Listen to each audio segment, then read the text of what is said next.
guys. We're back with another one. I could not wait for this pitch meeting Squid Game. So we're gonna react to this and give our little Squid Game review afterwards. Let's check this out. Yay. So, you have a new series for me? Yes, sir, I do. Well, actually, this comes from our team in South Korea. Oh, interesting. Now, are you Korean? I'm not, no. Okay, and you're sure? Yes, because, you know, you look like someone I might cast to play an Asian character in a movie. Yeah. And, you know, please stop doing that kind of thing. Well, no promises. So tell me about this show. Well, sir, it's called Squid Game. Okay, so this is like in the Shark Tale cinematic universe? Ah, well, actually, no, sir, because that's not a thing that exists. Interesting. Yeah, so this is a show where a bunch of desperate people play in children's games for the chance to win a bunch of money. How much money are we talking? 45.6 billion. Whoa. South Korean won.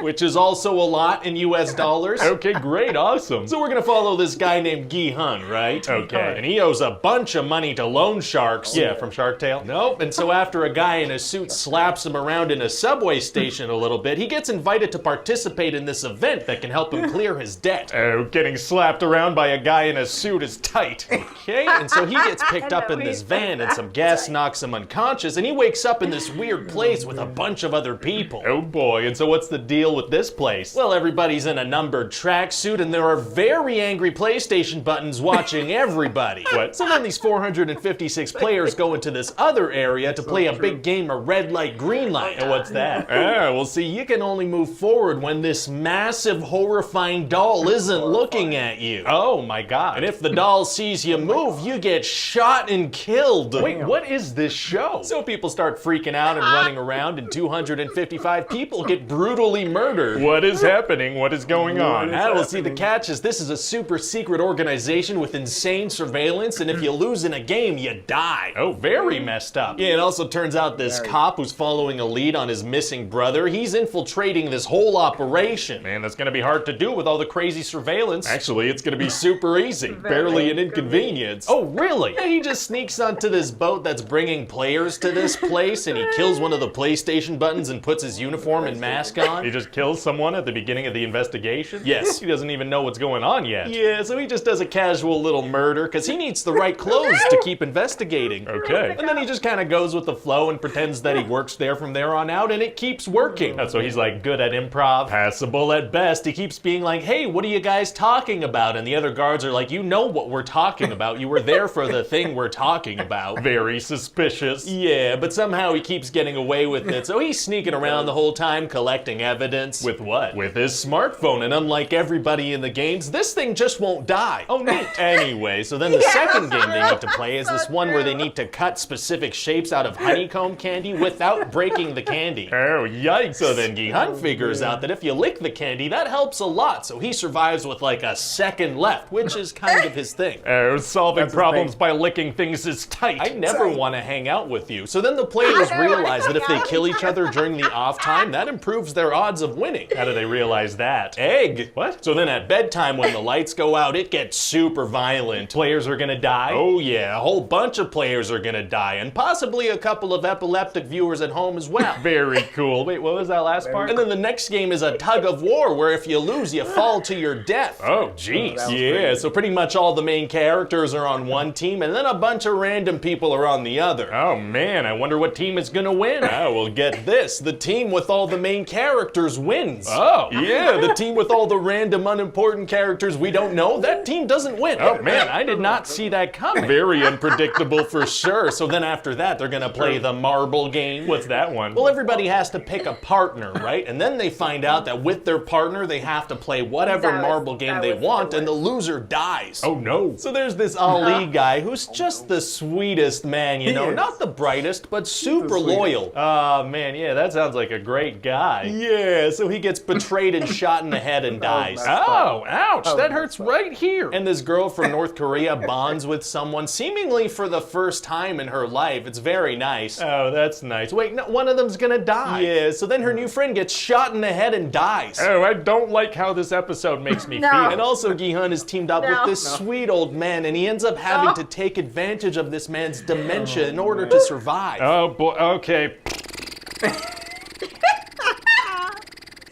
having a meltdown. That's a lot. And so then after that game, the VIPs are gonna show up. The VIPs? Well, they're these super rich elite types in animal masks, and they're here to watch the games and bet on them. Well, why are they just showing up now? Well, you know how when people go see like sporting events, they always show up just moments before they end? That's not accurate. And so I was thinking in terms of the VIPs, it might be cool if, you know, writing and character and acting wise, they all just, you know, came close to ruining the whole show. What? Just bring everything down several notches. I thought that might be fun. I guess. So then for the next game, they need to cross this super long bridge with pairs of glass panels, each made of tempered glass or regular glass. Oh, and they need to try to step on the tempered glass with every step? Exactly. There's no other way they could get across. Yes, what are the panels held up with? Some long beams on which they can definitely cross. Okay. And so then eventually by the That's what I final thought. game, there's just the main guy and his childhood friend left, and they need to play the Squid Game. That's the name of the show. It is. So what are the rules of this game? Barely matters, because they're pretty much just gonna fight to the death. Oh. And his friend ends up killing himself, so Gi-hun wins. Oh, he does? And that cop finds out that this secret masked guy who was like running the whole game, it's actually his missing brother. Wait, how long was his brother missing? Oh, well, see, he missed his last rent payment, so that's what sent the cop on this search. This guy's running a massive secret organization and he doesn't have a system in place to pay his rent? That's what we're going with. So then the cop gets shot in the shoulder and falls. Falls where? All the way into season 2 if necessary. Okay, so does Gi-hun use all the prize money to pay the families of the people that died? No, he doesn't do anything for a full year. He just goes back to the life he was living, doesn't spend any of the money. Well, what happens to the debt he had with the loan sharks? Unclear. Well, okay then. So then somebody from the Squid Game organization wants to get in touch with him, because it's weird that he's not spending the money at all. How did they get in touch with him? By having somebody sell him a rose that has a secret little card in it. The main thing they know about him is that he's not spending any money at the moment, so they get in touch with him via a transaction. That's right. That works for me. So then there's gonna be this big twist where we find out the guy who started the games is that old guy. Oh, I thought he was killed during the marble game. Ah, but see, we didn't actually see him die, so he must have had the guard like fire the gun next to his head or something, and Gi-hun wasn't watching. Well, what if Gi-hun hadn't turned his back? How did he intend to fake his death? I don't know. Fair enough. So then we find out the whole reason this guy started the games in the first place. Oh, and why is that?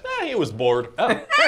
Okay. And so then the old man dies of a brain tumor, and Gi-hun decides to use the money for good. Nice. And hair dye. What? And then at the end, it seems like maybe he's gonna try to take down the games instead of taking care of his daughter. Oh, okay. And so that's about it. What do you think? Well, it sounds like a good series, you know, and you think we can properly translate and dub this thing from Korean?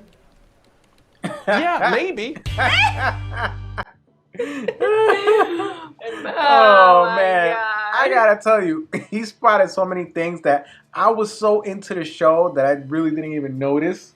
You know that the cop, he killed somebody like right in the beginning of the investigation. It didn't occur when to they're me. like highly, you know, cameras everywhere and protection everywhere. Like, But he didn't really even know what was going on. And boom, he just killed the man. exactly. You know? But I gotta tell you, like in terms of reviewing this series, I was hooked. We were watching this show and I couldn't wait to check out the next one. Even though it's crazy, even though it's twisted, even though it's like very, I don't know, morbid. I don't know what's the word for it. I mean, it's definitely twisted. Yeah. You know, but something about it that I just kept wanting to watch more. I wanted to see what was going on. It was like a mystery. Every episode you found out a little bit more about what was going on in this setup. And that's what I really liked about the show, that they revealed things little by little. You learned about the characters. The characters were super interesting. Very. So it wasn't just about the games. It wasn't just about the blood. It was this mystery that you were discovering little by little and learning about the characters, each one of them. And it was very intriguing to me. I really enjoyed this show. Me too. Me too. I mean, there were so many things that it makes you feel like just from the beginning, just from the first episode. I mean, it was just like, what the heck just happened? All these players got killed, and then it's just like you couldn't stop watching it. I just couldn't. Like, I wanted to know what was next, what happened, you know. And you get so into the actors, you know, like the characters, right? Like when the old man died, not knowing, of course, that he never did. But like I was sobbing, like I was crying when the other, you know, the very nice gentleman too, that when he died, I was just like, I couldn't stop crying. Yeah, Ali. He was one of my favorite characters. That was one of my favorite characters as well. And even the main, I mean, like, these are very imperfect characters. They all have their quirks. They all have their history. And even the main character in the beginning of the series, he's a mess.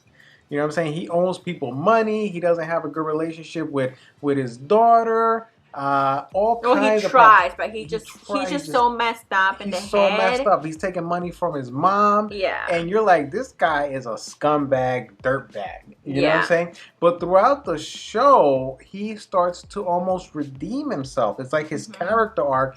He really starts to redeem himself throughout the show, and you start seeing him in a different light. And I think not that you see him in a different light, I think he starts to evolve into a different person, and that you start to see the good part of him.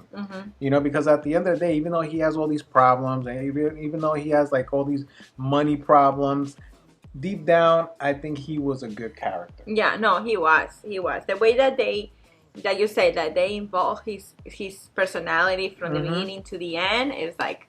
But the one thing that I got really upset was like at the end, like all you have to do is go see your daughter. Just go see your daughter. You have one job. Just be a good dad. You have one job. But aside from that, I enjoyed this series, and I think this was hilarious. Well, and there's gonna be a second part. You think so? I mean, that hasn't been confirmed. That has not been confirmed. Oh, it hasn't been greenlit. This has been the #1 show in the world, not just here, in the world. And I think, they're definitely gonna do Netflix's biggest show ever. Yeah, so they have to. Yeah, they have to. And I mean, they ended it. Like it's gonna start the next show. You want to hear something funny? They asked LeBron, did he watch Squid Game? And he said he enjoyed it, but he didn't like the ending. Yeah, you know? I don't think I like the ending. And then the creator of the show was like, but did you watch Space Jam? You know what I'm saying? Like taking a shot back. Anyway, guys, thanks for watching. See you guys in the next one. Subscribe to the channel if you like these videos. Peace. Bye.